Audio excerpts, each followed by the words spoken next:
İstanbul'da 5 Şubat Gulca katliamı şehitlerini anma programı düzenlendi. Doğu Türkistan'ın Gulca şehri konumu itibariyle Çin için çok önemli stratejik bir şehir. 5 Şubat 1997 Ramazan ayının son günlerinde kanlı bir katliam meydana geldi. Gulca'da 1997 Şubat'ında kültürel kimlikleri ve dini yaşantıları üzerinde artan baskılar nedeniyle barışçıl bir şekilde ayaklanan Uygurlara Çin polisi kalabalığın üzerine ateş açarak karşılık vermişti. Aradan geçen 26 senede Doğu Türkistanlıların acıları ne yazık ki dinmiyor. Doğu Türkistanlılar Federasyonu ve İli Uygur Meşrep Vakfı'nın ortaklaşa düzenlediği 5 Şubat Gulca şehitlerini anma ve Çin zulmünü lanetleme programı 3 Şubat'ta Zeytinburnu Kazlıçeşme Kültür Merkezi'nde gerçekleştirildi.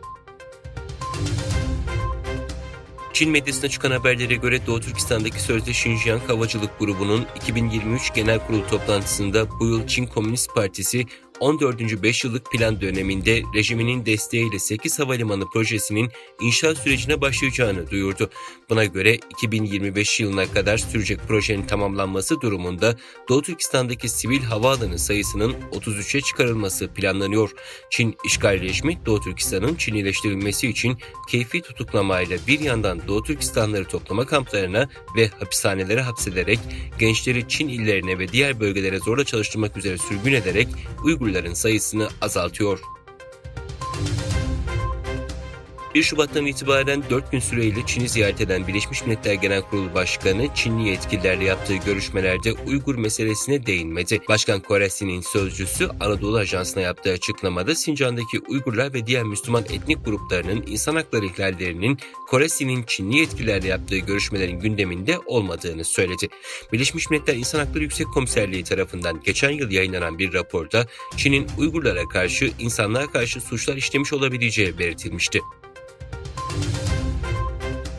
ABD Savunma Bakanlığı Pentagon, Latin Amerika üzerinde bir diğer Çin casus balonu uçtuğunu değerlendirdiklerini açıkladı. Çin, ilk tespit edilen yüksek irtifa balonunun ülkeye ait olduğunu kabul etmişti.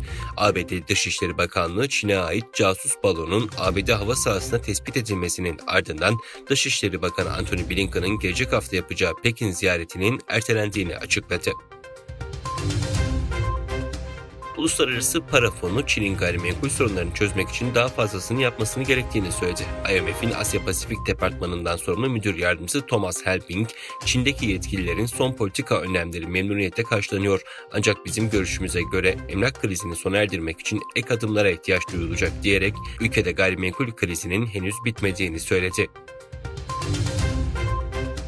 Sırbistan Cumhurbaşkanı Aleksandar Vučić, ülkesinin Avrupa Birliği yolunda ilerlediğini ancak NATO'ya girmek istemediğini söyledi.